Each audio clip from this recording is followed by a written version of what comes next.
The expropriation and expulsion of the agricultural population, intermittent but renewed again and again, supplied, as we saw, the town industries with a mass of proletarians entirely connected with the corporate guilds and unfettered by them, a fortunate circumstance that makes old A. Anderson, not to be confounded with James Anderson, in his History of Commerce, believe in the direct intervention of Providence.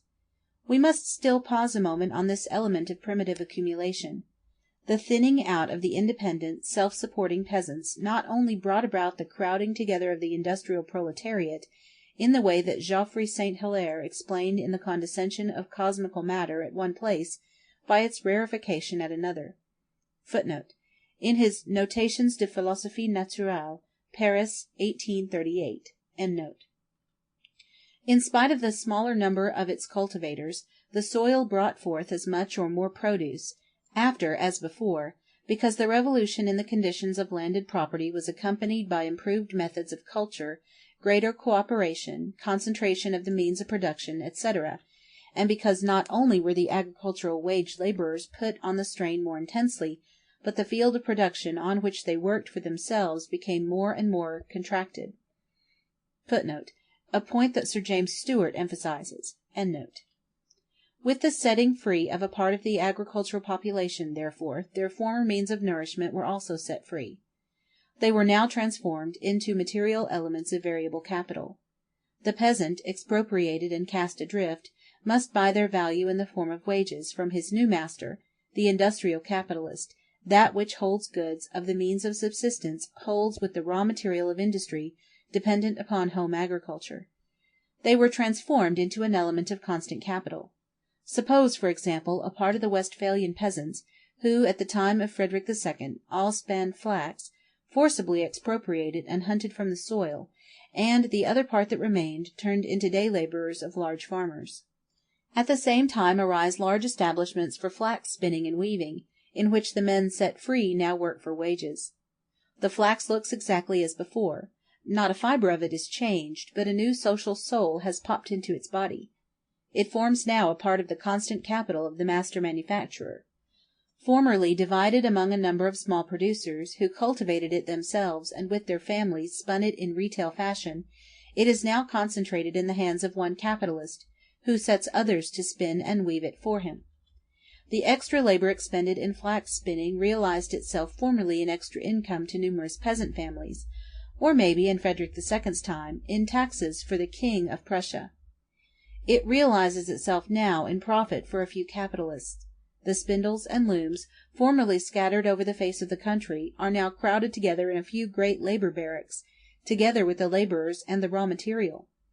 And spindles, looms, raw material are now transformed from means of independent existence for the spinners and weavers into means for commanding them and sucking out of them unpaid labor.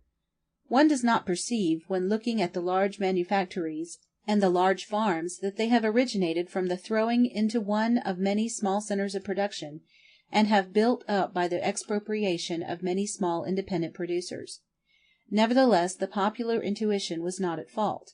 In the time of Mirabeau, the lion of the Revolution, the great manufactories were still called manufacturing réunies, workshops thrown into one, as we speak of fields thrown into one. [Footnote: I will allow you to have the honour of serving me, on condition that, in return for the pains I take in commanding you, you give me the little that remains to you. Jean-Jacques Rousseau, Discours sur l'économie politique. Says Mirabeau, we are only paying attention to the grand factories, in which hundreds of men work under a director and which are commonly called large manufactures réunies. Those where a very large number of laborers work, each separately and on his own account, are hardly considered. They are placed at an infinite distance from the others. This is a great error, as the latter alone make a really important object of national prosperity. The large workshop, manufacture réunie, will enrich prodigiously one or two entrepreneurs, but the laborers will only be journeymen, paid more or less, and will not have any share in the success of the undertaking. In the discreet workshop, manufacture séparée, on the contrary, no one will become rich, but many laborers will be comfortable. The saving and the industrious will be able to amass a little capital, to put by for a birth of a child, for an illness, for themselves or their belongings. The number of saving and industrious laborers will increase, because they will see in good conduct, in activity, a means of essentially bettering their condition, and not of obtaining a small rise in wages that can never be of any importance of the future, and whose sole result is to place men in the position to live a little better, but only from day to day. The large workshops, undertakings of certain private persons who pay laborers from day to day work for their gain, may be able to put these private individuals at their ease, but they will never be an object worth the attention of governments. Discreet workshops, for the most part combined with cultivation of small holdings, are the only free ones. The expropriation and eviction of a part of the agricultural population not only set free for industrial capital the laborers, their means of subsistence, and material for labor, it also created the home market. Footnote: Mirabeau, First C, pages 20 to 109. Passim. That Mirabeau considers the separate workshops more economical and productive than the combined, and sees in the latter merely artificial exotics under government cultivation, is explained by the position at that time of a great part of the continental manufacturers. In fact, the events that transformed the small peasants into wage laborers, and their means of subsistence and of labor into material elements of capital, created at the same time a home market for the latter. Formerly, the peasant family produced the means of subsistence and the raw materials, which they themselves for the most part consumed. These raw materials and means of subsistence have now become commodities. The large farmer sells them, he finds his market in manufactures. Yarn, linen, coarse woolen stuffs, things whose raw materials had been within the reach of every peasant family, had been spun and woven by it for its own use, were now transformed into articles of manufacture, to which the country districts at once served for markets. The many scattered customers, whom stray artisans until now had found in the numerous small producers working on their own account, concentrate themselves now into one great market provided for by industrial capital. Footnote: 20 pounds of wool converted unobtrusively into yearly clothing of a laborer's family by its own industry in the intervals of other works, this makes no show, but bring it to market, send it to the factory, thence to the broker, thence to the dealer, and you will have great commercial operations, and nominal capital engaged to the amount of 20 times its value. The working class is thus immersed to support a wretched factory population, a parasitical shopkeeping class, and a fictitious commercial, monetary, and financial system. David Urquhart, page 120. Thus, hand in hand with the expropriation of the self-supporting peasants, with their separation from their means of production, goes the destruction of rural domestic industry, the process of separation between manufacture and agriculture. And only the destruction of rural domestic industry can give the internal market of country that extension and consistence which the capitalist mode of production requires.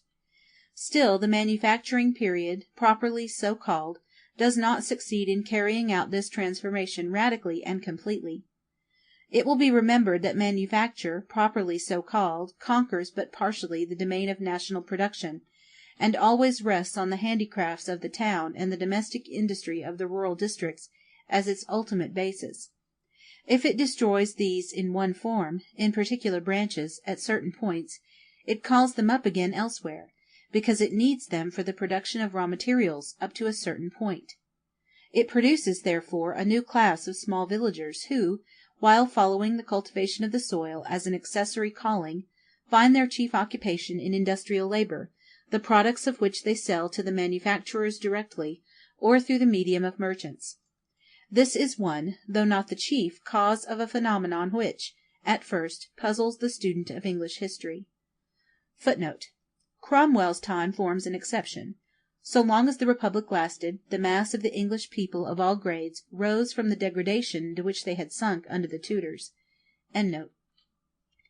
From the last third of the 15th century he finds continually complaints, only interrupted at certain intervals, about the encroachment of capitalist farming in the country districts, and the progressive destruction of the peasantry. On the other hand, he always finds this peasantry turning up again, although in diminished number, and always under worse conditions. The chief reason is, England is at one time chiefly a cultivator of corn, at another a breeder of capital, in alternate periods, and with these, the extent, supplies and machinery, the lasting basis of capitalistic agriculture, expropriates radically the enormous majority of the agricultural population, and completes the separation between agriculture and rural domestic industry, whose roots, spinning and weaving, it tears up. Conquers for industrial capital the entire home market. Tuckett is aware that the modern woolen industry has sprung, with the introduction of machinery, from manufacture proper and from the destruction of rural and domestic industries. The plough, the yoke were the invention of gods and the occupation of heroes. Are the loom, the spindle, the distaff, of less noble parentage? You sever the distaff and the plough, the spindle and the yoke, and you get factories and poorhouses, credit and panics, two hostile nations, agriculture and commercial. David Urquhart, page 122. But now comes Carey, and cries out upon England, surely not with unreason, that it is trying to turn every other country into a mere agricultural nation, whose manufacturer is to be England. He pretends that in this way Turkey has been ruined, because the owners and occupants of land have never been permitted by England to strengthen themselves by the formation of that natural alliance between the plough and the loom, the hammer and the harrow. The Slave Trade, page 125. According to him, Urquhart himself is one of the chief agents in the ruin of Turkey, where he had made free trade propaganda in the English interest. The best of it is that Carey, a great Russophile by the way, wants to prevent the process of separation by that very system of protection which accelerates it. Footnote: Philanthropic English economists like Mill, Rogers, Goldwin Smith, Fawcett, etc., and liberal manufacturers like John Bright and Company, ask the English landed proprietors, as God asked Cain after Abel, where are our thousands of freeholders gone? But where do you come from then? From the destruction of these freeholders. Why don't you ask further, where are the independent weavers, spinners, and artisans gone? End note.